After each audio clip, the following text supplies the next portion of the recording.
नमो बुद्धाय. अं, आज आपल्या मुंबई विद्यापीठातील पाली विभागातर्फे वर्षवासानिमित्ताने जे कार्यक्रम धम्म दिसण्याचे वेगवेगळ्या विषयांवरती सुरू आहे, त्याचाच एक भाग म्हणून आज डॉक्टर योजना मॅडम यांनी आयुष्मान राहुल सोबत कॉन्टॅक्ट करून मला आपल्या महाराष्ट्रातील बौद्ध धम्म आणि इंडोनेशियामधील बौद्ध धम्म ह्या विषयावरती बोलण्याकरिता पाचारण केलेलं आहे. तर आपण सरळ महाराष्ट्रातील बौद्ध धर्म आणि इंडोनेशियामधील बौद्ध धर्म जो वर्तमान काळामध्ये उपलब्ध आहे त्याच्यावरतीच आपण जास्त प्रकाश टाकणार आहोत. इंडोनेशियातील बौद्ध धर्म हा प्रामुख्याने आपल्या महाराष्ट्रातील बौद्ध धर्मापेक्षा नवीन आहे. आपल्याला बोधिसत्व डॉक्टर बाबासाहेब आंबेडकरांनी 14 ऑक्टोबर 1956 साली बौद्ध धर्माची नव्याने दीक्षा दिली आणि त्याच्यानंतर जे आहे इंडोनेशियामध्ये नव्याने बौद्ध धर्माची सुरुवात झाली.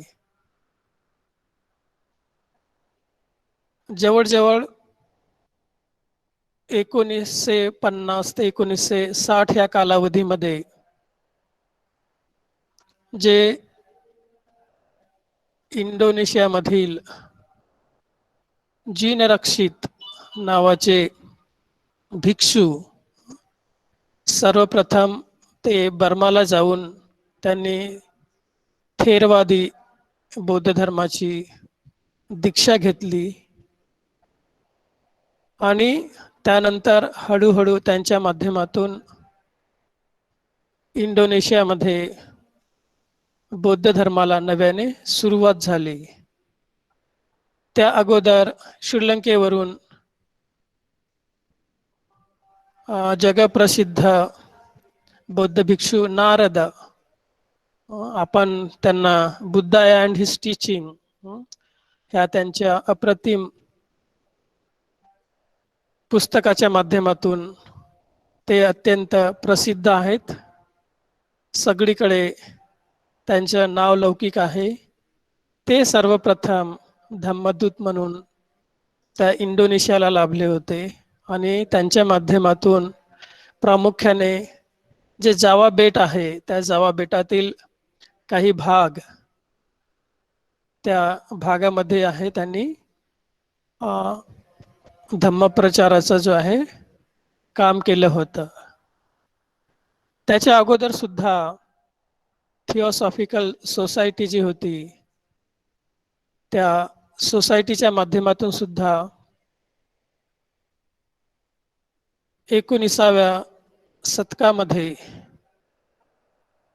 HP ब्लावत्स्की यांच्या माध्यमातून इंडोनेशियामधील जकार्ता, मेदान, बांडुंग, योग्याकार्ता, सुराबाया आणि अशा अनेक ठिकाणांमध्ये त्यांच्या सोसायटीच्या माध्यमातून तिथल्या लोकांना मेडिटेशन आणि बौद्ध धर्माबद्दल प्राथमिक जी माहिती होती ते त्यांनी सांगण्याला सुरुवात केली.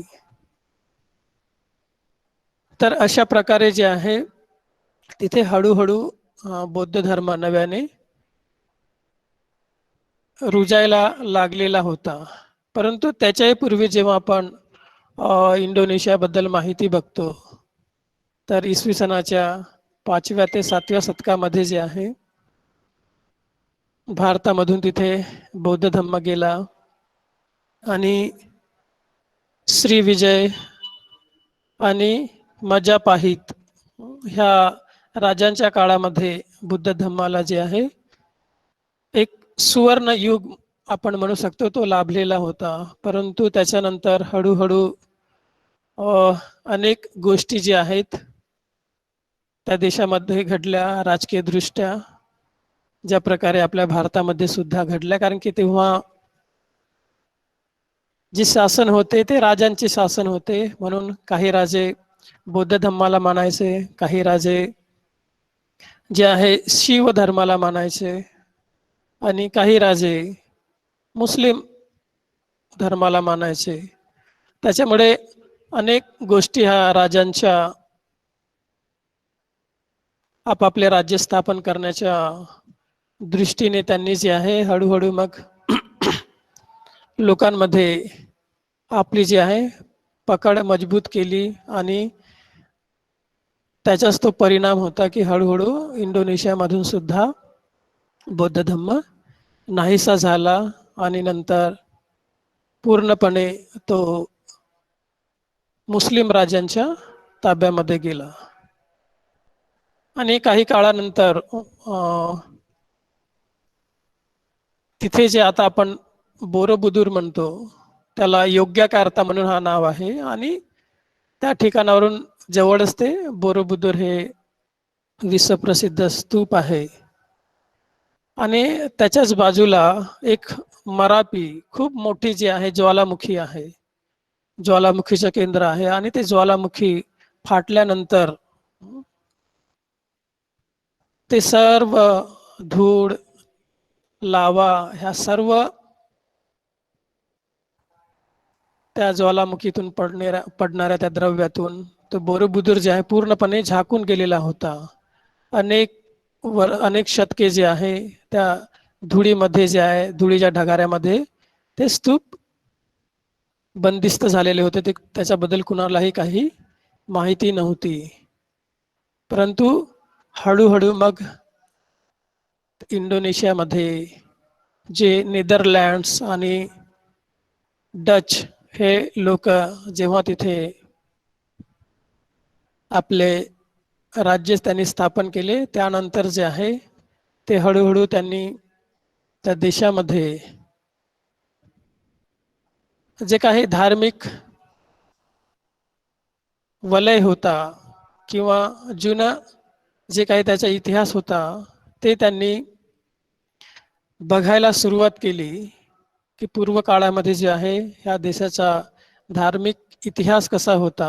आणि त्याचाच तो परिणाम झाला की त्यांनी हळूहळू जे आहे ते सर्व जुने स्थळ शोधण्याचा प्रयत्न केला. आणि त्यानंतर कुठे बोरोबुदूर स्तूप जो आहे हळूहळू लोकांना दिसायला लागला आणि त्या माध्यमातून इथे सुद्धा जे आहे बौद्ध धम्म अत्यंत आपल्या त्याला म्हणू शकतो प्रसिद्धीच्या ज्योतामध्ये जे आहे इथे वाढलेला होता. तेव्हा त्यांच्या त्या लक्षात आले जेव्हा त्यांनी ते बोरोबुदूर त्याचं उत्खनन केलं आणि त्याला बाहेर जगापुढे आणलं. तर हा तेव्हाचा जुना इतिहास. परंतु नव्याने जेव्हा आपण महाराष्ट्र आणि इंडोनेशियाच्या बौद्ध धर्माबद्दल आणि स्पेशली जे आहे थेरवादा बुद्धिझम, तर थेरवादा बुद्धिझम जे आहे ते जिनरक्षित भंते आहेत त्यांच्या माध्यमातून तिथे सुरुवात झाली. आणि तेही 1960 नंतर, म्हणजे ते इंडोनेशियन बौद्ध लोक जे आहेत किंवा नव्यानं जो बौद्ध धर्म आहे तो आपल्यापेक्षा कनिष्ठ आहे. कनिष्ठ म्हणायचं कारण म्हणजे आपल्यानंतरचा आहे. परंतु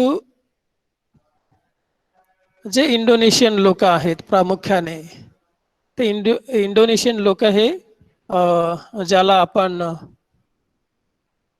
मंगोलियन त्या ज्या जातीचे लोक आहेत त्याच्या मधला तो एक भाग आहे. आणि प्रामुख्याने चायनीज लोकांच्या तिथे जास्त प्रभाव आहे. तर इंडोनेशिया आणि चायनीज असं मिक्स जे आहे ती कम्युनिटी आहे. त्याच्यामुळे चायनाचा जो आहे मोठ्या प्रमाणामध्ये त्या लोकांवरती प्रभाव आहे. आणि त्याचंच कारण म्हणून महायान धर्म हा मोठ्या प्रमाणामध्ये त्या इंडोनेशियामध्ये सुद्धा पाळला जात होता. आणि जेव्हा जीनरक्षित भंते हे बर्मावरून दीक्षित होऊन आले, त्यांनी हळूहळू आपल्या त्या जावा बेटावरती काही भागामध्ये, काही शहरांमध्ये फिरून लोकांना जे आहे थेरवाद बौद्ध धर्माबद्दल माहिती दिली. त्यांचे जे काही कल्चर आहे किंवा संस्कृती आहे त्या संस्कृतीबद्दल त्यांना सांगण्याचा प्रयत्न केला आणि ते हळूहळू जे आहे त्याचा प्रसार करायला लागले. परंतु त्याच काळामध्ये त्यांच्या लक्षात आलं की आपले हे जे इंडोनेशियन लोक आहेत हे मिक्स आहेत. ते पूर्णपणे महायानी सुद्धा नाही आणि पूर्णपणे थेरवादी सुद्धा नाही. त्याच्यामुळे यांना जे आहे थेरवाद हा जो बौद्ध धर्म आहे मूळचा, ते सांगणं तेवढं काही सोपं नव्हतं. जरी सांगता आलं तरी पण त्या संस्कृतीमध्ये, थेरवाद बौद्ध धर्माच्या संस्कृतीमध्ये त्यांची जळणघळण करणं जे आहे त्यांना तेवढं सोपं जात नव्हतं. कारण की महायान धर्माचा जो आहे त्यांच्या मनावरती प्रभाव होताच. आणि जी जुनी संस्कृती होती महायान धर्माच्या माध्यमातून, तर ते आपले सर्व संस्कार जे आहेत त्या महायान पद्धतीनेच किंवा चायनीज पद्धतीनेच ते करत होते. मग त्यांनी जे आहे एक मार्ग काढला की ते एकच भिक्षू असल्यामुळे त्यांनी मग 2 रूप धारण केले.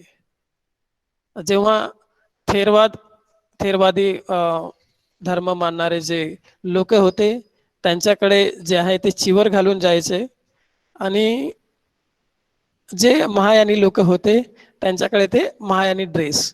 तर अशा प्रकारे जे आहे 2 प्रकारे एकच भिक्षू जे आहे त्या बौद्ध धर्माचे संस्कार म्हणा किंवा त्या संस्कृतीला जे आहे पुढे नेण्याचा प्रयत्न करीत होते. तर अशा प्रकारे जो आहे तिथे बौद्ध धर्माला सुरुवात झाली होती. आणि इंडोनेशिया याचं जे आहे प्राचीन नाव आहे नुसंतारा. याला अगोदर नुसंतारा म्हणायचे. हा नंतर जो इंडोनेशिया नाव झाला, तर इंडोनेशिया म्हणजे मिक्स कम्युनिटी, म्हणजे तिथले लोक जे आहेत हे मिक्स आहेत. कोणीही एकाच जे आहे त्याला आपण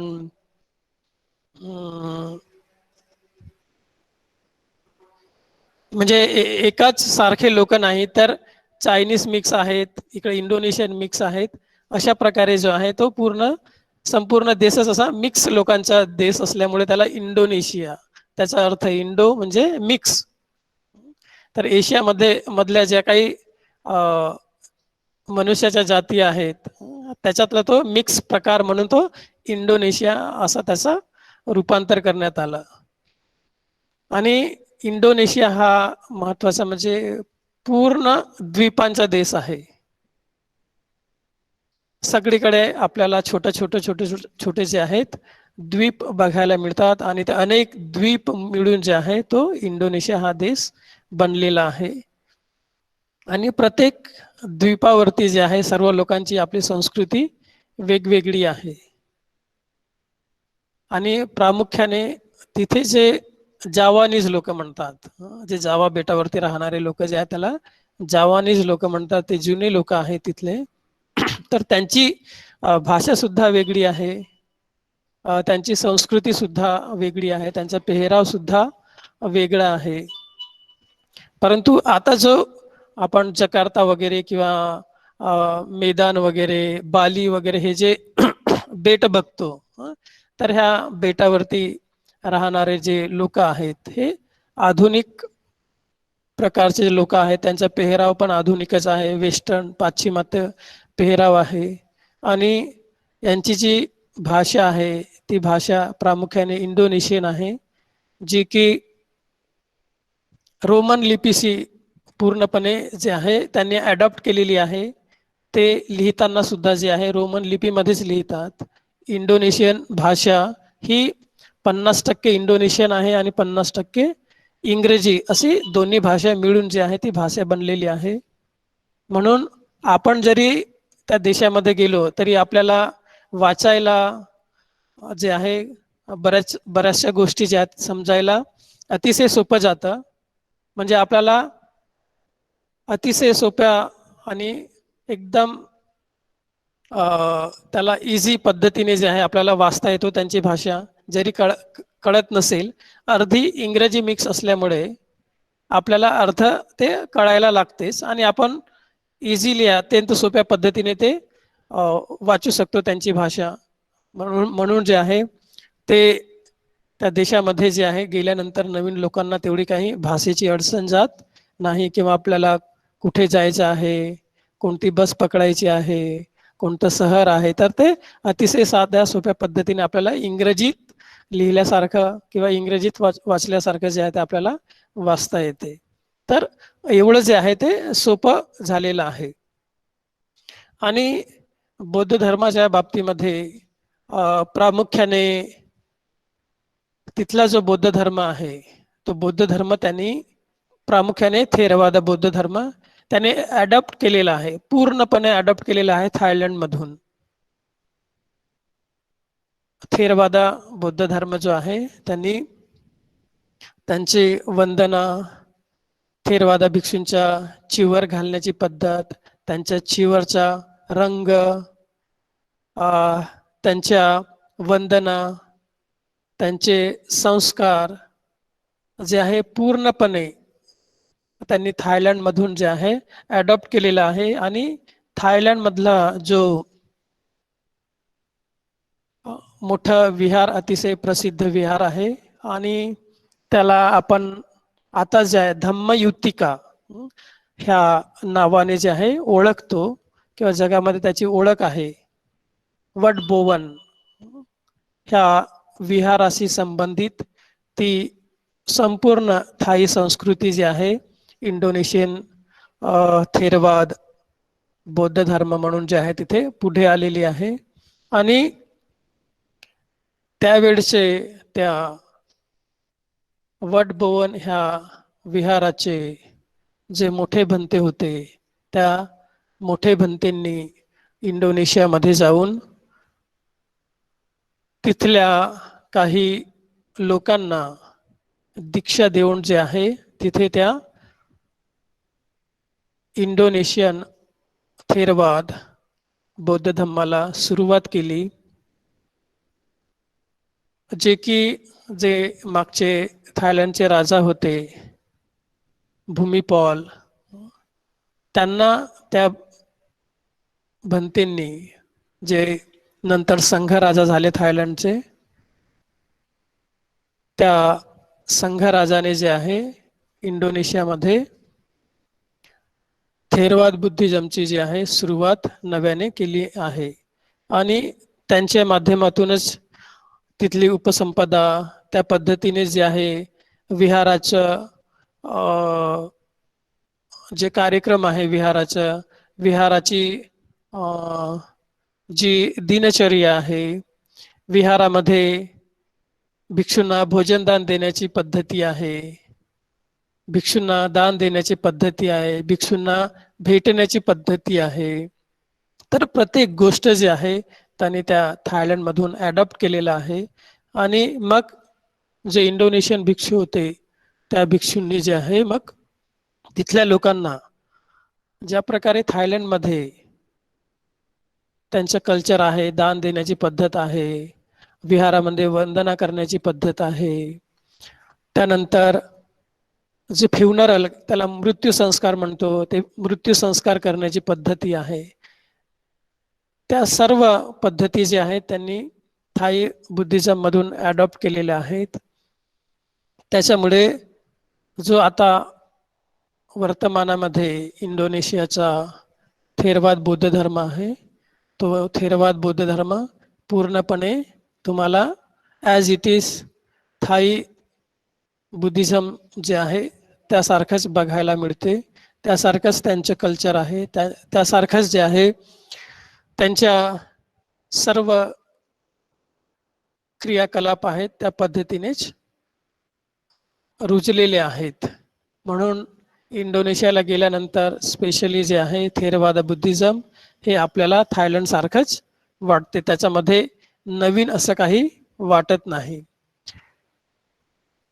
परंतु काही ज्या गोष्टी आहेत ज्या पूर्व काळापासून तिथे चालत आलेल्या आहेत, तर त्या थेरवादा बुद्धिझम मध्ये जे आहे, जे त्या थेरवादा बुद्ध धर्माला मानणारे लोक आहेत, ते प्रामुख्याने मिक्स कम्युनिटीचे असल्यामुळे त्यांच्यावरती चायनीज जे आहे संस्कृतीचा प्रभाव असल्यामुळे काही प्रमाणामध्ये आपल्याला अ, त्या गोष्टी सुद्धा दिसून येतात की जरी ते थेरवाद बौद्ध धर्माला मानणारे असले तरी त्यांनी थायलंडमधून जे आहे बुद्ध धर्म ॲडॉप्ट केला असला तरी काही ज्या गोष्टी आहेत, जुन्या गोष्टी ज्या आहेत किंवा जुने जे संस्कार आहेत, ते त्यांच्या कार्यक्रमामधून आपल्याला लक्षात येतात की चायनीज संस्कृतीचा जो आहे तो सुद्धा त्यांच्यावरती प्रभाव आहे आणि त्यांच्या प्रत्येक कार्यक्रमामध्ये आपल्याला तो दिसून येतो, लक्षात येतो. दुसरी परत महत्वाची गोष्ट आहे की हे जे थेरवाद बुद्धिझम आहे किंवा त्यांचे जे भिक्षू आहेत खूप कमी प्रमाणामध्ये आहेत. जेव्हा आपण इंडोनेशियाच्या लोकसंख्येच्या त्यांचा आकडा बघतो तेव्हा जे आहे जगातील चौथ्या क्रमांकाचे जे आहे पॉप्युलेशन किंवा लोकसंख्या आहे ते इंडोनेशियाची आहे आणि त्यामध्ये फक्त 0.8 म्हणजे 0.8 जे आहे एवढीच लोकसंख्या जवळपास इंडोनेशियामध्ये बौद्ध धर्मियांची आहे. त्याच्यामध्ये मग थेरवादी, महायानी, वज्रयानी, तंत्रयानी, कन्फ्युजियस अशा प्रकारे जे आहे ह्या सर्व प्रकारच्या बौद्ध लोकांची गिनती फक्त 0.8 मध्ये होते आणि जवळजवळ जे आहे ह्या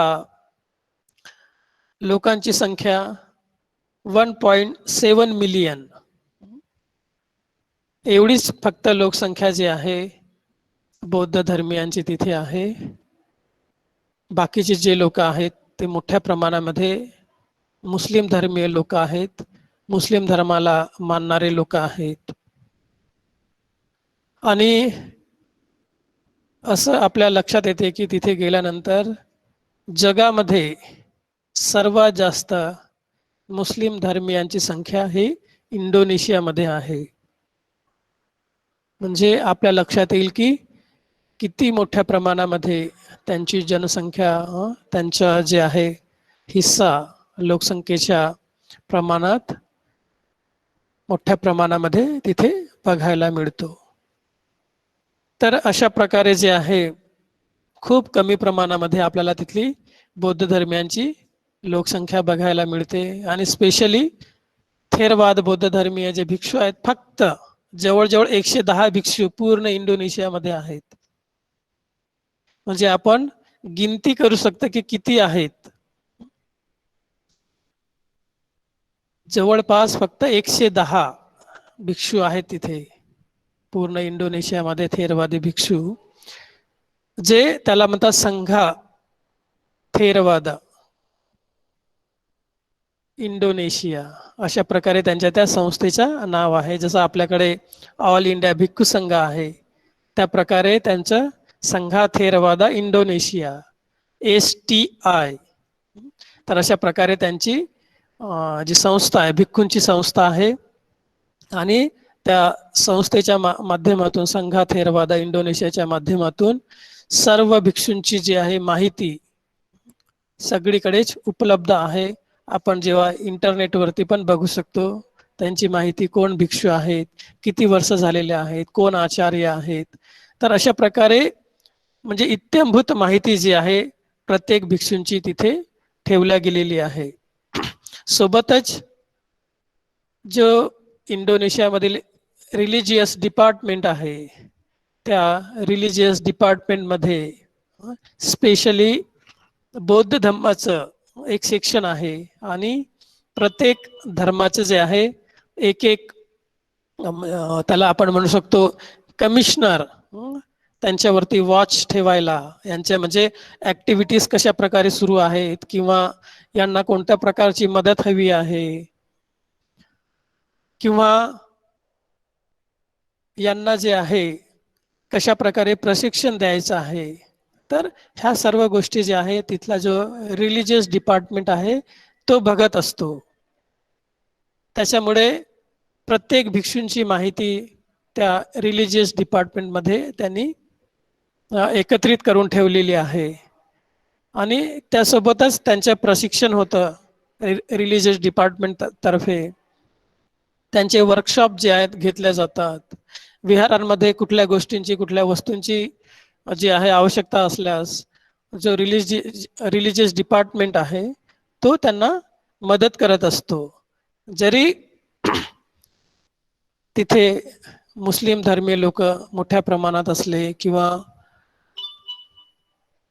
ते गव्हर्नमेंटमध्ये जरी त्यांचा मोठा सहभाग असला तरी सुद्धा जे आहे ते सर्व धर्मांच्या लोकांकडे विशेष करून जे आहे लक्ष ठेवून असतात आणि त्याच्याकरिता म्हणून गव्हर्नमेंटने जे आहे रिलिजियस डिपार्टमेंट बनवलेलं आहे आणि त्या माध्यमातून प्रत्येक धर्माला जे आहे ते सहकार्य करीत असतात. त्यांच्या ॲक्टिव्हिटीजवरती जे आहे लक्ष ठेवत असतात. भिक्षूंवरती लक्ष ठेवलं जाते. त्याचप्रकारे महायान धर्मीय लोक जे आहेत खूप मोठ्या प्रमाणात आहेत. महायान धर्मीय जे भिक्षू आहेत, महायानी भिक्षू हे थेरवादा भिक्षूंपेक्षा मोठ्या प्रमाणामध्ये किंवा जास्त संख्येने जे आहे तिथे बघायला मिळतात. त्यांचे खूप मोठे मोठे सुंदर सुंदर जे आहेत विहार आहेत आणि त्याच्यामध्ये प्रामुख्याने अजून नव्याने जे पाआउक हे जे बर्माचं प्रसिद्ध मेडिटेशन सेंटर आहे, तर त्या पाआउकने सुद्धा जे आहे आपले काही भिक्षू तिथे बनवलेले आहेत. तर ते भिक्षू जे आहेत बर्मीज थेरवादाला ते फॉलो करतात, परंतु ते भिक्षू जे आहेत संघा थेरवादा इंडोनेशिया म्हणजे हे इंडोनेशियन जे प्रामुख्याने थेरवादी भिक्षूंची संस्था आहे त्याच्यामध्ये जे आहे ते एकत्र येत नाही. तर त्यांचा वेगळा ग्रुप आहे. ते फक्त मोठ्या प्रमाणात मेडिटेशन किंवा ध्यान साधना किंवा जो पाआउक ह्या ध्यान केंद्राची जी काही सिस्टम आहे ती मोठ्या प्रमाणामध्ये तिथे राबवल्या जाते. तर असे अनेक ग्रुप जे आहेत आपल्याला तिथे बघायला मिळतात आणि प्रत्येक ग्रुप जो आहे तो आपापला वेगवेगळ्या पद्धतीने तो काम करत असतो. त्यासोबतच तिथे वज्रयान म्हणजे जे आपले तिबेटन लामा लोक आहेत, लामांचा सुद्धा धर्म जो आहे तिथे नव्याने आता यायला सुरुवात झालेली आहे. काही विहार जे आहेत तिथे बनलेले आहेत. तर मलेशिया, सिंगापूर, तायवान ह्या ठिकाणामधून जे आहे ते लामा लोक येऊन तिथे तिथल्या लोकांना त्या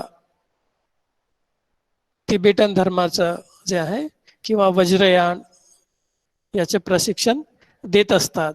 तर अशा प्रकारे हे जे आहेत म्हणजे एकीकडे संघा थेरवादा इंडोनेशिया आहे, दुसरीकडे महायाना जे आहे संघा इंडोनेशिया आहे, दुसरीकडे पाआउक जे आहे ते आहे आणि परत लामा. तर अशा प्रकारे वज्रयान धर्माचं आपल्याला प्रभाव तिथे वर्तमानामध्ये बघायला मिळते. सोबतच अजून एक संघ तिथे आहे, त्याला त्रिधर्म म्हणतात किंवा त्रिशक्ती. अशा प्रकारे तो एक मिक्स कम्युनिटीचा धर्म आहे. त्याचे सुद्धा आपल्याला भिक्षू तिथे बघायला मिळतात. जे म्हणजे एकच भिक्षू जो आहे तो थेरवाद मानणारा कोणी उपासक असेल तर तिथे चिवर घालून जे आहे ते कार्यक्रमाला जात असतात. एखादा महायानी किंवा महायान धर्माला मानणारा उपासक असेल आणि त्यांच्या इथे कार्यक्रम असेल तर तो महायानी ड्रेस घालून किंवा महायानी चिवर घालून तो एकच भिक्षू जो आहे त्या कार्यक्रमाला करत असतो. कोणी वज्रयान धर्माला मानणारा व्यक्ती असेल तर त्याच्या इथे जो आहे लामाचा ड्रेस घालून ते सुद्धा कार्यक्रम जे पार पाडत असतात. तर हा एक प्रकार तिथे बघायला मिळतो. त्याला त्रिधर्म असं नाव त्यांनी दिलेलं आहे. तर अशा प्रकारे जो आहे नव्याने तिथे बौद्ध धर्म अनेक प्रकारामध्ये आपल्याला बघायला मिळतो. परंतु ते जरी असलं, परंतु तिथले जे बौद्ध धर्मीय लोक आहेत हे अतिशय प्रामाणिक आहेत. अतिशय प्रामाणिकपणे त्या आपापल्या जे आहेत जबाबदाऱ्या पाळत असतात. ज्या उपासकांच्या जबाबदाऱ्या आहेत त्या नीट जाणून भिक्षूंच्या मार्गदर्शनाखाली जे आहे तिथले लोक ते सर्व जबाबदाऱ्या पूर्ण करत असतात. आणि कमी प्रमाणामध्ये तिथे बौद्ध धर्म असल्यामुळे किंवा बौद्ध धर्मी असल्यामुळे जे आहे त्या लोकांना ते मॅनेज करणं सुद्धा सोपं जातं. तेवढ्या मोठ्या संख्येने तिथे बौद्ध धर्माची किंवा बौद्ध धर्माची संख्या नसल्यामुळे तेवढं जे म्हणजे त्याला आपण म्हणू शकतो कन्फ्युजन त्यांच्या मनामध्ये तेवढं नसतं. त्यांना जे प्रामाणिकपणे जे पाहिजे ते त्यांना करता येतं. म्हणून काही काही विहार आपल्याला तसे पण बघायला मिळतात. त्रिस्टोरी म्हणजे 3 माळ्यांची विहार आहेत काही काही. तर खालच्या माळ्यावरती एकदम म्हणजे थेरवादा बौद्ध धर्माचे जे आहे प्रशिक्षण होते. सेकंड फ्लोअरवरती गेला की आपल्याला महायान धर्माचं जे आहे प्रशिक्षण मिळतो. आणि त्याच्यावरती थर्ड फ्लोअरला गेलं की आपल्याला वज्रयान किंवा लामा लोकांचे जे आहे किंवा तंत्रयान वज्रयान हे मिक्स जे आहे अशा प्रकारची शिकवण एकाच विहारामध्ये जे आहे आपल्याला घेता येते. तर अशा प्रकारे सुद्धा त्यांनी जे आहे त्यांची सिस्टम बनवलेली आहे.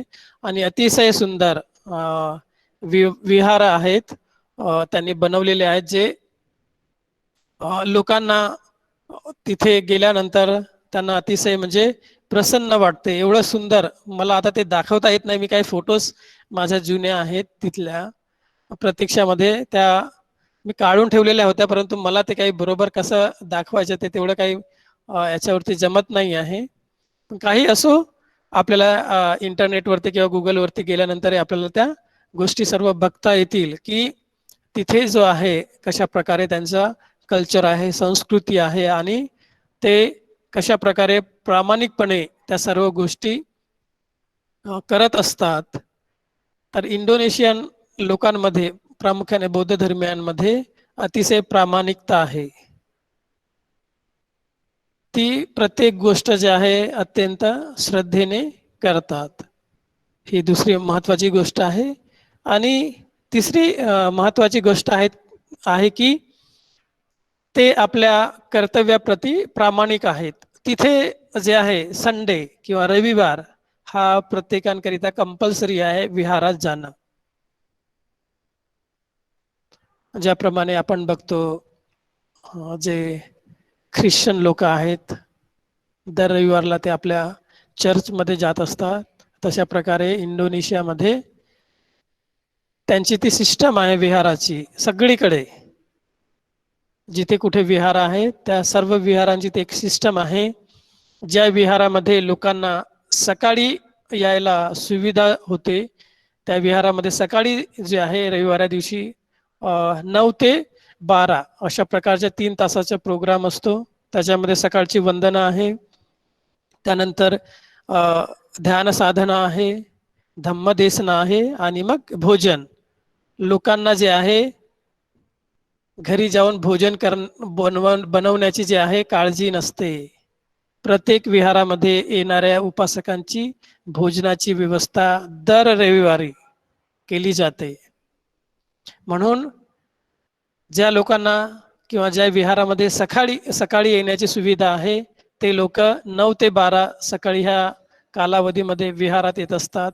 त्याच्यानंतर तो त्यांच्या संपूर्ण 12 वाजेनंतरचा दिवस आहे ते मोकळे असतात आपल्या दुसऱ्या कार्याकरिता. तर काही विहारांमध्ये सायंकाळी 5 ते 8 अशा प्रकारची वेळ आहे. सायंकाळी 5 वाजता आल्यानंतर वंदना होते, मेडिटेशन होतं, धम्मदेसना होते आणि सायंकाळचं भोजन होतं. तर अशा प्रकारे सायंकाळी येणाऱ्या उपासक उपासिकांना सुद्धा घरी जाऊन आम्ही किती वाजता जाणार आणि भोजन तयार करणार याची काळजी नसते. तर विहार आणि ती सर्व जबाबदारी घेतलेली आहे की प्रत्येक रविवारला येणाऱ्या उपासक उपासिकांना दुपारचं किंवा सायंकाळचं भोजन जे आहे मोफत दिल्या जाते. काही विहारांमध्ये मोठ्या मोठ्या बसेस करून ठेवलेल्या आहेत उपासकांना रविवारा दिवशी विहारात आणण्याकरिता. तर अशा प्रकारे सुद्धा काही विहारांनी त्या सुविधा उपलब्ध करून दिलेल्या आहेत लोकांकरिता की लोकांना घेऊन यायचं, कार्यक्रम झाल्यानंतर त्यांना त्यांच्या ठिकाणी सोडून द्यायचं. अशा प्रकारे काही विहारांच्या बसेस आहेत.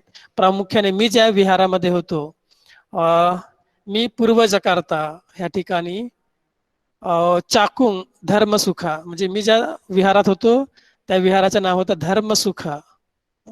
चाकुंग म्हणजे हा त्या एरियाचं नाव होता आहे. तर त्या विहारामध्ये मी होतो. तर त्या विहारामध्ये 2 बसेस जे आहे त्या उपासकांनी खरेदी केल्या होत्या की दर रविवारी जे आहे आपल्या उपासकांना उपासिकांना विहारात घेऊन येता येईल. तर अशा प्रकारे जे आहे लोकांना किती चांगल्या प्रकारे आपल्याला सुविधा देऊन त्यांचे जे आहे काळजी घेऊन आपल्याला त्यांना विहारात आणता येईल, त्यांना धम्म जे आहे शिकवता येईल, त्यांना माहिती देता येईल. अशा प्रकारच्या ज्या अनेक ज्या आधुनिक योजना आहेत किंवा आधुनिक प्रकारे त्यांना शिकवता येतील त्या सर्व गोष्टी ज्या आहेत त्या विहारांमध्ये आपल्याला बघायला मिळतात. आणि दर रविवारला एकच भिक्षू धम्म देसना देत नाही. प्रत्येक रविवारला तुम्हाला नवीन भिक्षू किंवा नवीन उपासक तिथे बोलवावं लागतं धम्मदेसनेकरिता. आणि बोलवल्यानंतर त्या भिक्षूच्या किंवा जे उपासक आहेत त्यांचं जाण येण्याचा खर्च, म्हणजे खाण्याचा खर्च, ह्या सर्व गोष्टी त्या विहाराला खर्च कराव्या लागतात किंवा द्याव्या लागतात. तर ही तिथली एक अतिशय चांगली सिस्टम आहे त्यांनी बनवलेली आहे. आणि विहार त्या सर्व गोष्टी ज्या आहेत पूर्ण करीत असतात. त्यांचं जे मॅनेजमेंट असतं विहाराचं ते विहार जे आहे पूर्ण करीत असते. आणि मला परत एक गोष्ट इथे सांगायची आहे की आपल्याकडे जो आपण म्हणतो उपासक वर्ग, ज्याला धम्मचारी, बौद्धाचार्य, अशा प्रकारे आपल्याकडे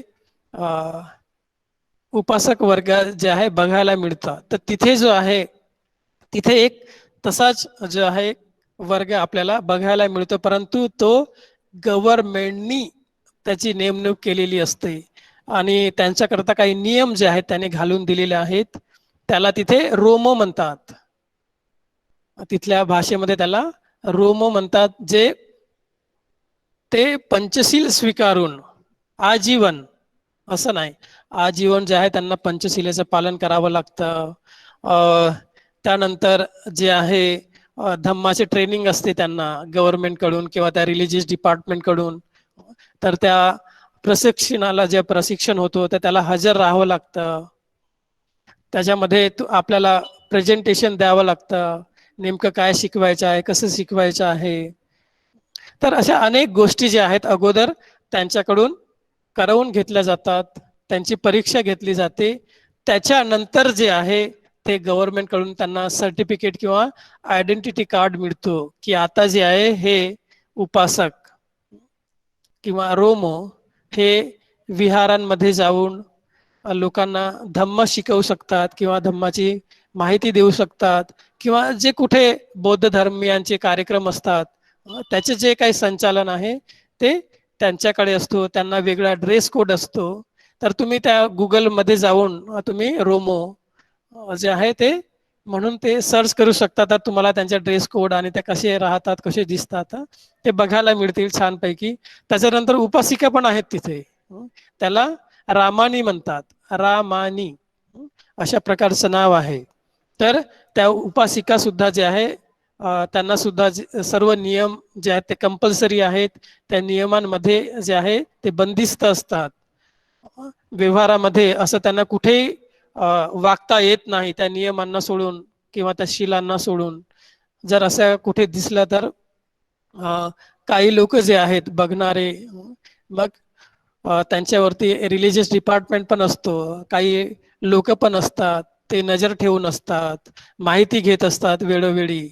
आणि जर असं कधी त्यांच्या दृष्टीस आलं तर त्यांची जे आहे ते आयडेंटिटी म्हणा किंवा त्यांना जे काही मिळालेलं आहे गव्हर्नमेंटकडून सर्टिफिकेट वगैरे, ते सर्व काढून दिला जातो आणि ते प्रसिद्ध केल्या जाते सगळीकडे, की ह्यानंतर जे आहे ह्या भिक्षूला म्हणा किंवा हे जे रोम आहेत किंवा ह्या रामानी आहेत, यांच्याकडून कुणीही जे आहे धम्मदेसना ऐकू नये किंवा त्यांना बोलवू नये, पाचारण करू नये, कारण की यांची जी आहे मान्यता काढून घेतलेली आहे. तर अशा प्रकारे जे आहे त्या सर्व लोकांवरती वॉच ठेवल्या जातो किंवा लक्ष ठेवल्या जाते की खरोखरच ते नियमांचं पालन करून ते आपलं जीवन जगतात किंवा नाही, त्या प्रकारे लोकांना धम्म सांगतात किंवा नाही. तर हा एक प्रकार जे आहे आपल्याला बघायला मिळतो. परंतु आपल्याकडे तशा प्रकारची व्यवस्था नाही ज्या प्रकारे इंडोनेशियामध्ये आहे, की ह्या सर्व गोष्टी योग्य पद्धतीने केल्या जातील म्हणून. तशी काही आपल्या महाराष्ट्रामध्ये व्यवस्था नाही. तर तो एक भाग आहे, आपण त्यामधून काही गोष्टी आपल्याला घेता येऊ शकतात, शिकता येऊ शकतात. परत अजून नवीन गोष्ट सांगायची म्हणजे त्यांचे जे विहार आहेत अतिशय आधुनिक आहेत, आधुनिक पद्धतीने बनविलेले आहेत. सर्व गोष्टी ज्या आहेत आधुनिक पद्धतीने त्यांना सांगितल्या जातात. भिक्षूंना जे आहे प्रामुख्याने जे आपण इन्फॉर्मेशन टेक्नॉलॉजी किंवा लॅपटॉपवरून जे आहे PPT द्वारे लोकांना धम्मदेसना देणे, किंवा त्यांना जे आहे आपलं अजून नवीन पद्धती जी आहे जी अवलंब करून जे आहे लोकांना धम्म शिकवता येतील अशा प्रकारे जे आहे प्रशिक्षण दिले जाते. आणि भिक्षू सुद्धा मोठ्या प्रमाणामध्ये ह्या सर्व साधनांचा उपयोग करून जेवढा चांगल्या पद्धतीने लोकांना शिकवता येतील ते शिकवण्याचा प्रयत्न करीत असतात. अतिशय सुंदर विहार असतात. प्रामुख्याने सांगायचं म्हणजे तिथलं प्रत्येक विहार हे एअर कंडिशन असतो. लोकांना कोणत्याही प्रकारची अडचण, कुठल्याही प्रकारची कठीणता त्यांना जाऊ नये. बसण्याकरिता सुद्धा जे वृद्ध लोक आहेत त्यांच्याकरता अतिशय चांगल्या पद्धतीची व्यवस्था असते बसण्याकरिता. जे तरुण लोक आहेत त्यांच्याकरिता मोठ्या प्रमाणामध्ये सांस्कृतिक कार्यक्रम जे आहे तिथे राबवल्या जाते. प्रत्येक विहारांमध्ये तरुण लोक जे आहेत त्याला आपण व्हॉलंटियर्स म्हणतो. तर अशा प्रकारे मोठ्या प्रमाणात प्रत्येक विहारांमध्ये व्हॉलंटियर्सची संख्या आहे. तिथे तरुण लोकांना मोठ्या प्रमाणामध्ये त्यांचा सहभाग करून घेतला जातो. त्यांना प्रशिक्षण दिलं जातो. त्यांचे आई वडील तिथे संडे स्कूलची पण ही प्रथा आहे. प्रत्येक संडेला जे आहे आई वडील आपल्या मुलांना विहारामध्ये घेऊन जातात. आई वडील सर्व कामं सोडून रविवार दिवस जो आहे किंवा विहारांचे जे टाइम टेबल आहे त्यानुसार जे आहे मुलांना ते विहारात घेऊन जाऊन त्यांना धम्म शिकवण्याकरिता, त्याच्यामध्ये रुजवण्याकरिता आई वडिलांचा जे आहे मोठ्या प्रमाणामध्ये सहभाग असतो. तर हा एक भाग तिथल्या लोकांकडून आपल्याला शिकता येऊ शकते. आपल्या महाराष्ट्रामध्ये तेवढ्या मोठ्या प्रमाणामध्ये आपण सध्या तरी आपल्याला ते दिसून येत नाही की आई वडील तेवढे जागृत आहेत की आपल्या लहान मुलांनी ते शिकायला पाहिजे, आपण त्यांना विहारात घेऊन जायला पाहिजे. हा म्हणजे याचं प्रमाण जे आहे आपल्याला कमी बघायला मिळतो, कमी दिसतो.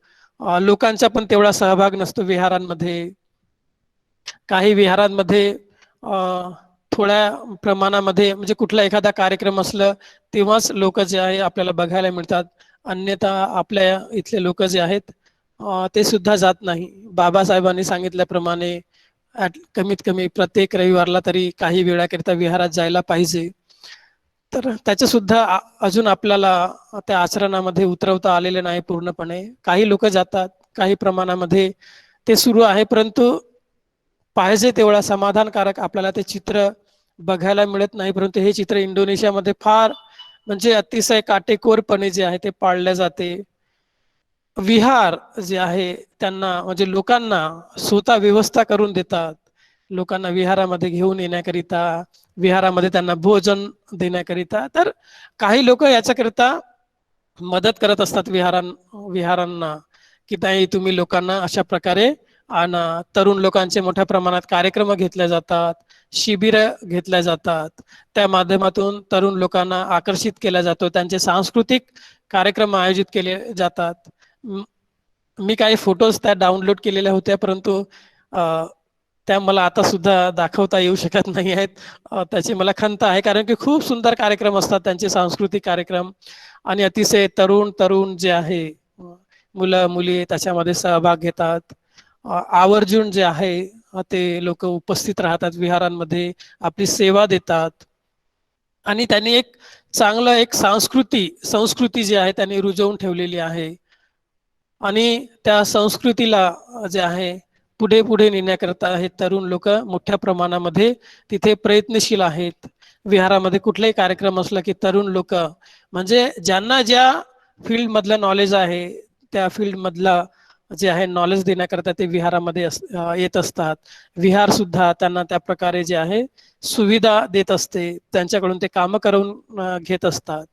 तर ह्या सर्व गोष्टी तिथे ह्या वर्तमानामध्ये आधुनिक काळामध्ये त्यांनी अतिशय चांगल्या प्रकारे केलेले आहेत आणि ते करत आहेत. परंतु आपल्याला अजून सुद्धा जे आहे चांगलं विहार बनवता आलेलं नाही. आणि चांगलं विहार नसल्यामुळे आपल्याला जे काही अपेक्षित कार्य आहे की आम्हाला ते करायचे आहे, किंवा बाबासाहेबांनी जे काही सांगितलेलं आहे त्या पद्धतीचे विहार नसल्यामुळे आपल्याला कोणत्याही गोष्टी ज्या आहेत विहाराच्या माध्यमातून राबवता येत नाही. तर ती एक आपली जी आहे आपली कमजोरी म्हणा, किंवा आपण ते करू शकलो नाही, ती आपली एक म्हणजे त्याला म्हणू शकतो नकारात्मक बाजू आहे, की अजूनही आम्ही विहाराच्या कन्सेप्टला समजलो नाही की खरोखर विहारांचा उपयोग कशा प्रकारे करून घ्यायला पाहिजे. जरी आमच्याकडे मोठ्या संख्येमध्ये विहार असले, परंतु ते विहार अत्यंत छोट आहेत. त्या विहारांमध्ये सुविधा नाही. विहारांमध्ये अनेक विहारांमध्ये भिक्षू पण नाही. अनेक विहारांमध्ये आपल्याला ज्याला व्हॉलंटियर्स म्हणतो, ज्यांना उपासक उपासिका म्हणतो, त्या सुद्धा नाहीत. तर खूप एक प्रकारे जे आहे जागरूकता ते आपल्यामध्ये दिसून येत नाही. ती उदासीनता जी आहे मोठ्या प्रमाणामध्ये बुद्ध धर्माप्रती बघायला मिळते. परंतु इंडोनेशियाच्या तसं नाही. आपल्यापेक्षा नवीन आहेत ते लोक बौद्ध धर्मामध्ये, परंतु त्यांनी जे आहे बुद्ध धर्माला अतिशय म्हणजे एक प्रकारे डोक्यावरती घेतल्यासारखं अतिशय काळजीपूर्वक जे आहे त्याचं ते वहन करत आहेत. प्रत्येक भिक्षू आहे, उपासक उपासिका आहेत, ते आपले कर्तव्य समजून, ती आपली जबाबदारी समजून, किंवा त्यांचं जे जुनं इतिहास आहे बौद्ध धर्माचं त्याला नीट समजून जे आहे सर्व लोक त्या पद्धतीने त्या जबाबदारीने जे आहे तिथले काम करत आहेत. आणि ते मोठ्या प्रमाणामध्ये, साधं सोपं नाही तर मोठ्या प्रमाणामध्ये ते आहे काम करत आहेत. आणि तिथे गेल्यानंतर मी सलग जे आहे 5 वर्ष होतो तिथे. 2014 पासून तर 2018 पर्यंत पूर्ण 5 वर्ष सलग मी तिथे होतो. तर मला म्हणजे असं कधी वाटलंच नाही, म्हणजे इथून म्हणजे फार लांब आहे तो इंडोनेशिया.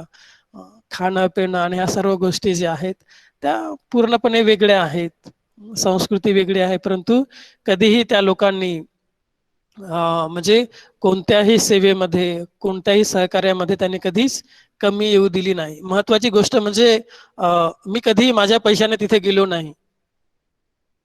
सर्व जे तो विहार, ज्या विहारामध्ये मी होतो ते विहार पण आपल्याला आश्चर्य वाटेल, ते विहार एका ख्रिश्चन परिवाराने बनवून दिलेला आहे. त्या ख्रिश्चन धर्मीय परिवाराने तो विहार बनवला. आणि म्हणजे ते मुळातच श्रीमंत आहेत असं नाही की नाही म्हणून, तर त्यांचे जे रिअल स्टेट आहे, त्यांचे जे पूर्ण हाऊसिंग सोसायटी आहे मोठी, त्या हाऊसिंग सोसायटीमध्ये, त्या रिअल इस्टेटमध्ये त्याने तो विहार बनवलं. आणि ते विहाराचे जे आहे सर्व कारभार त्यांच्या माध्यमातून, म्हणजे त्यांनी एक कमिटी बनवलेली आहे. त्या कमिटीच्या माध्यमातून काही लोक त्यांनी नेमलेले आहेत. त्या लोकांच्या माध्यमातून सर्व गोष्टी ज्या आहे प्रामाणिकपणे नियमितपणे जे आहे त्याला ते चालवित आहेत. म्हणजे तुम्ही विचार करू शकता की एक ख्रिश्चन परिवार असं का करू शकतो. परत अजून दुसरी महत्वाची गोष्ट आहे की त्या विहारामध्ये सर्व काम करणारे लोक हे मुस्लिम आहेत. मी त्या ठिकाणी होतो तर माझ्या रूमची स्वच्छता, माझे चिवर, माझं जेवण, विहारात सकाळी उठल्याबरोबर 5 वाजता अगोदर तो मुसलमान व्यक्ती तिथे जो काम करणारा आहे तो मुसलमान व्यक्ती सकाळी 5 वाजता उठून अगोदर जे आहे बुद्ध मूर्ती पुढे तिथे म्हणजे तेलाचं दिवा ते जाळण्याची पद्धत आहे. तर सकाळी उठून त्याचं ते सर्वात अगोदर काम असते की उठल्याबरोबर ते बुद्धाच्या समोर तेलाचं दीप जे आहे त्याला जाळायचं असतं. तर ह्या सर्व गोष्टी ज्या आहेत तिथे इतर धर्मीय करतात. माझं जे काही मी वास्तव्याला होतो तर माझं कुठलंही काम असेल किंवा कोणत्याही गोष्टी असतील तर सर्व जे आहे जबाबदारी एक ख्रिश्चन तरुण मुलगी त्या सर्व गोष्टी ज्या आहेत, माझ्या जाण्या येण्याचं जे काही तिकीट आहे, माझ्या जाण्या येण्याची वेळ आहे, मला एअरपोर्टवरती घेऊन जायचं आहे, सोडून द्यायचं आहे, कुठल्या कामाकरता बाहेर जायचं आहे, कोणत्या कार्यक्रमाला बाहेर जायचं आहे, तर ते ख्रिश्चन मुलगी ती सर्व प्लॅनिंग करायची माझ्या प्रत्येक कार्याची. पूर्ण 5 वर्ष जे आहे ते मी जेव्हा जेव्हा तिथे होतो तेव्हा तेव्हा ती प्रत्येक दिवशी तिची ती ड्युटी होती, सोमवार ते शुक्रवार. कारण तिथे 5 दिवसाचाच आठवडा आहे, शनिवार आणि रविवार सुट्टीचा दिवस आहे. तर दररोज जे आहे 8 ते 5 ते विहारात येऊन राहायचं. कुठल्या गोष्टी लागतात विहारामध्ये, भिक्षूंना काय लागतं, भंतेंना काय लागतात, कोणत्या गोष्टीची गरज आहे, तर ह्या सर्व गोष्टी ज्या आहेत तिथे मी ह्या अनुभवलेल्या आहेत की ख्रिश्चन म्हणजे परिवाराचा तो विहार, माझे सर्व काम बघणारे ख्रिश्चन ती मुलगी, विहारातलं सर्व मेंटेनन्सचं जे काम आहे ते करणारे सर्व मुसलमान. तर अशा लोकांच्या कम्युनिटीमध्ये जे आहे मी 5 वर्ष घालविलेलं आहे. आणि मग प्रत्येक शनिवारला जे आहे आणि रविवार म्हणजे मी ज्या विहारात होतो तर 2 दिवस तिथे जे आहे उपासक उपासिका यायचं. शनिवार दिवस हा फक्त ध्यान साधनेकरिता होता. सायंकाळचं 5 ते 7 ही वेळ असायची दर शनिवारला. आणि दर रविवारला तिथे धम्मोपदेश, वंदना आणि धम्मोपदेश आणि भोजन अशा प्रकारे जे आहे ते कार्यक्रम तिथल्या प्रत्येक विहारांमध्येच राबवला जातो. तर अशा प्रकारे ते जे आहेत अतिशय प्रामाणिकपणे ते आपले कार्य तिथे पुढे नेत आहेत. बौद्ध धर्माच्या, बौद्ध संस्कृतीला त्यांनी पूर्णपणे रुजवलेलं आहे. पूर्णपणे एवढ्या ह्या म्हणजे 25-30 वर्षामध्ये त्यांनी तिथल्या बौद्ध लोकांमध्ये, बौद्ध धर्मामध्ये जे आहे ती पूर्ण संस्कृती ॲज इट इज, कोणते कार्यक्रम कसे करायचे, कोणते जे संस्कार आहेत कशा प्रकारचे करायचे, वंदना कशी म्हणायची, सगळ्यांचा सूर एकसारखाच आहे. कुठेही जा तुम्ही इंडोनेशियामध्ये, जेव्हा ते वंदना करतील तर सर्वांचा सूर एकसारखाच असतो. आपल्या इथल्यासारखं प्रत्येक भिक्षूंचं जे सूर आहे वेगवेगळं आहे. वंदना म्हणण्याची पद्धत म्हणजे जी एकरूपता आहे ती कुठेही कोणत्याही कार्यात, कोणत्याही संस्कारामध्ये, कोणत्याही गोष्टीमध्ये जे आपल्याला अजूनही बघता आली नाही किंवा ते करता आली नाही, त्यांना ती शक्य झालेली आहे. आणि त्यांनी ते केलेलं आहे अतिशय काटेकोरपणे, काळजीपूर्वक, प्रामाणिकपणे, श्रद्धेने जे आहे त्यांनी स्वतःला जे आहे त्या कार्याकरता वाहून घेतलेलं आहे. आणि तिथे आता चांगल्या प्रकारे हे बौद्ध संस्कृती जी आहे त्यांनी रुजवलेली आहे. आणि नित्य नियमाने त्यांचे ते कार्यक्रम छान अतिशय सुंदर प्रकारे सुरू आहेत. तिथे जे आहे फक्त संघाच्या माध्यमातूनच सर्व कामं केल्या जातात बौद्ध धर्मियांचे. कोणीही तिथे उपासक वर्ग जे आहे असे कार्यक्रम करत नाही जोपर्यंत भिक्खू संघाकडून, संघा थेरवादा इंडोनेशिया ह्यांच्याकडून जे आहे उपासकांकरिता कुठलीही नवीन माहिती असेल किंवा कोणत्याही प्रकारच्या सूचना द्यायच्या असल्या तर त्या संघाकडून दिल्या जातात. तेव्हा मग जे आहे बौद्ध लोक त्याचं पालन करतात. आपल्या मताने कोणतीही गोष्ट तिथे रुजवल्या जात नाही उपासकांद्वारे. आणि महत्वाची गोष्ट जी आहे, अगोदर तिथे नमो बुद्धाय म्हणायचे. जेव्हा बौद्ध लोक एक दुसऱ्यांना भेटायचे तेव्हा तिथे नमो बुद्धाय हा प्रकार होता, म्हणजे बोलण्याचं हे वचन होतं. आता संघ थेरवादा इंडोनेशिया यांनी त्याला सुखी होन तू, अशा प्रकारे जे आहे त्याच्यामध्ये नाविन्य आणलेलं आहे की सर्व बौद्ध लोक एक दुसऱ्यांना जेव्हा मिळतात तेव्हा त्यांनी सुखी होन तू, पाली शब्द जे आहे त्यांनी उपयोगात आणलेला आहे. आणि जेव्हा केव्हा आपण तिथे आपल्याला जाण्याची संधी लाभेल तेव्हा ह्या सर्व गोष्टी आपल्या लक्षात येतील की किती चांगल्या प्रकारे जे आहे त्यांनी ह्या सर्व गोष्टी टिकवून ठेवलेल्या आहेत, टिकवत आहेत. आणि ती जी संस्कृती आहेत ते म्हणजे प्रचार प्रसार करीत आहे. तर अशा प्रकारे जे आहे आपल्याला त्या ह्या सर्व गोष्टी त्या इंडोनेशियामध्ये बघायला मिळतात. आणि त्यामधून बऱ्याच गोष्टी ज्या आहेत आपल्याला शिकता पण येऊ शकते किंवा काही सुधारणा सुद्धा करू शकतो. तर ठीक आहे, अजून काही माहिती असल्यास, कारण की आपलं जे आहे वेळ जवळजवळ झालेला आहे. बनते, मला एक विचारायचं आहे, तिकडे नवीन जे म्हणजे सामनेर आहे किंवा नवीन बनते आहेत ते कसे कसे तिथे बनवले जातात किंवा विहारांमध्ये त्यांचं ट्रेनिंग किंवा त्यांची शाळा किंवा जे काय आहे ते कसं केलं जातं, म्हणजे जर आपल्याला असं करायचं असेल. हा, तर तिथे जे आहे त्यांनी अगोदर सांगितल्याप्रमाणे त्यांनी हे जे काही बौद्ध धर्माच्या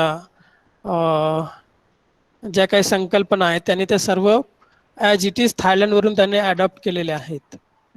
तर श्रामनेर बनवण्याची पद्धती असली तरी पण ते जे आहे थाई लोकांप्रमाणे किंवा थाई बौद्ध धर्माप्रमाणे जे आहे त्यांना ते दीक्षित करीत असतात. आणि ते दीक्षित केल्यानंतर त्यांना जे आहे कंपल्सन असते की त्यांनी सिनियर भिक्षूंच्या जवळच राहावं, त्यांनी एकटं कुठेही राहू नये. तर कमीत कमी त्यांना जे आहे 6 महिने जे आहे त्यांना सिनियर भिक्षूंच्या हाताखाली राहावं लागतं, शिकावं लागतं. आणि सिनियर भिक्षूंना असं वाटलं काही तर ते परत जे आहे दुसऱ्या ठिकाणी, एका ठिकाणावरून दुसऱ्या ठिकाणी दुसऱ्या सिनियर भिक्षूंच्या हाताखाली त्यांना शिकवायला पाठवतात. एका ठिकाणी ते ठेवत नाही, ते रुटीन करत असतात. म्हणजे काही महिने एका विहारात ठेवतात, त्याच्यानंतर दुसऱ्या विहारांमध्ये त्यांना श्रामनेराची जे काय अजून प्रशिक्षण द्यायचे आहे वेगवेगळ्या सिनियर भिक्षूंच्या अंतर्गत, तर ते त्या पद्धतीने त्याचे जे आहे त्यांना पाठवत असतात. बनते, आता आता आता आपलं कसं डिपार्टमेंट ऑफ पाली आहे, तर अकॅडमिक इन्स्टिट्यूशन आहे, बरोबर आहे ना. आणि आता आपण अकॅडमिकली सांगण्याचा प्रयत्न करतो, कारण आपल्याकडे असे सोशल इन्स्टिट्यूशन जसं म्हणतात विहारांनी करायला पाहिजे तसं तर काही होत नाही. तर आपण आता अकॅडमिकली पाली शिकत असताना पालीमधनं बुद्धाने जो सांगितलेलं आहे ते टीचिंग आहे ती आपल्याला कशी पोहोचवता येईल हा आपला प्रयत्न आहे इथे, बरोबर आहे की नाही. पण तसं अकॅडमिक इन्स्टिट्यूशन तिकडे कसे अभ्यास करतात त्याच्याबद्दल काही माहिती आहे का तुम्हाला? हा, तर हो, तर तिथे जे आहे श्री विजया ह्या नावाची जी आहे युनिव्हर्सिटी पण आहे. तिथे बौद्ध धर्म जे आहे तिथे शिकवला जातो विद्यार्थ्यांना. त्याचप्रमाणे एक नालंदा युनिव्हर्सिटी म्हणून जे आहे ती पण आहे.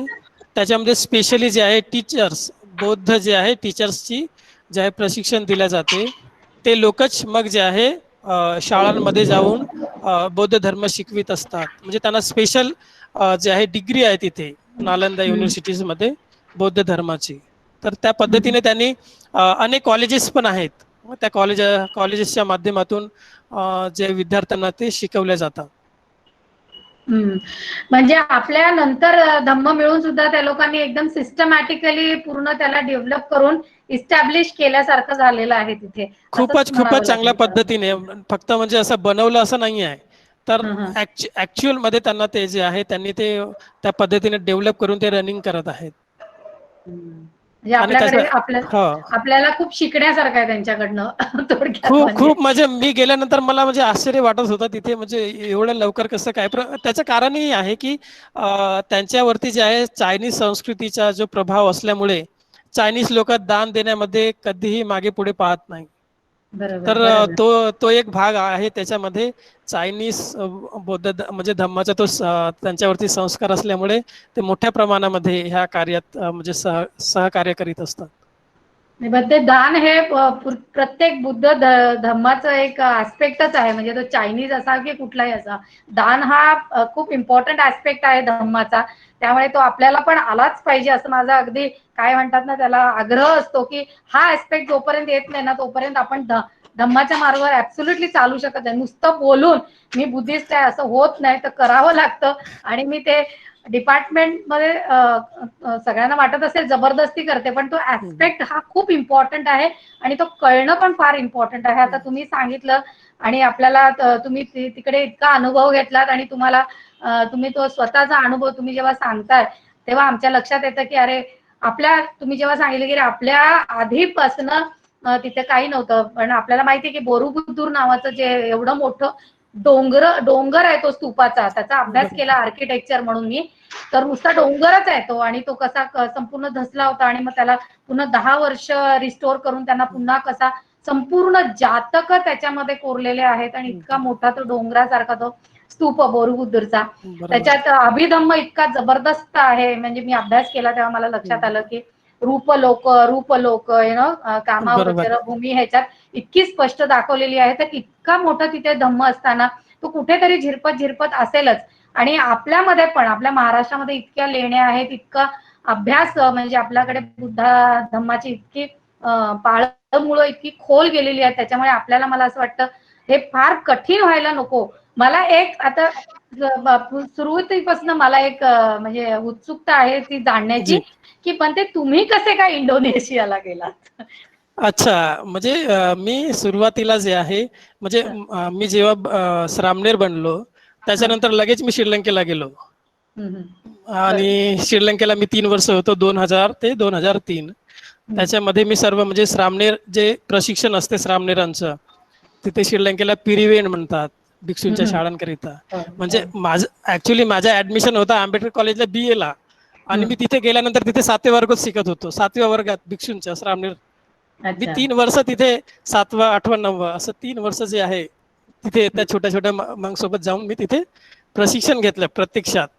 हं. आणि त्याच्यानंतर परत येऊन मग जे काही माझं शिक्षण होतं नंतरचा ते पूर्ण केलं इथे. त्यानंतर मग मी थायलंडला गेलो. थायलंडला गेल्यानंतर मग मला जे आहे त्या परिवारासोबत माझी ओळखी झाली आणि त्या माध्यमातून मग मला तिथे जायला मिळालं.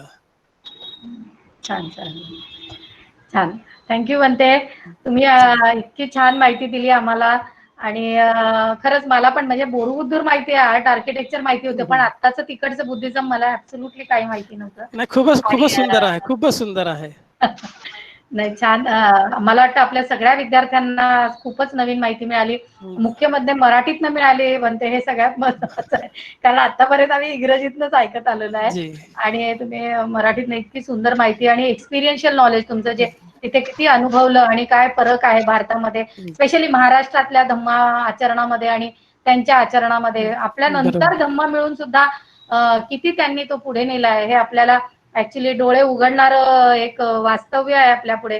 पण हळूहळू का होईना आपल्याला पण काहीतरी कळेल ना असं हो, वाटतं. आता ते कळायला पाहिजेच, त्याच्याशिवाय पर्याय पण नाही आपल्याकडे दुसरा. येस. तर म्हणून थँक्यू म्हणते, थँक्यू सो मच. ओके. आणि तुम्ही आमच्या विद्यार्थ्यांना आशीर्वाद द्यावा म्हणते. ओके. तुमच्या ओके. ठीक. इंडोनेशिया प्रमाणे दिला, थाय प्रमाणे दिला, कुठलाही चालेल आम्हाला. आम्हाला ओके. आशीर्वाद द्या ठीक. की थोडा जरी धम्माचा काहीतरी गुण आमच्यामध्ये यावा आणि आम्ही सुद्धा ओके. काहीतरी धम्माच्या मार्गावर चालण्याचा प्रयत्न करा. ठीक. ठीक. ओके. चालेल. संभीतियो विवाज्यन्तु संबरोगो विनश्यतु मा ते भवत्वन्तरायो सुखी दीर्घायुको भव अभिवादनशीलिः नित्यं वर्धापचायिनो चत्तारो धम्मा वर्धन्ति आयुवन्नो सुखं बलम् आयु आरोग्य संपत्ति सग्ग संपत्तिमेव च अतो निब्बान संपत्ति इमिनाते समिज्झतु।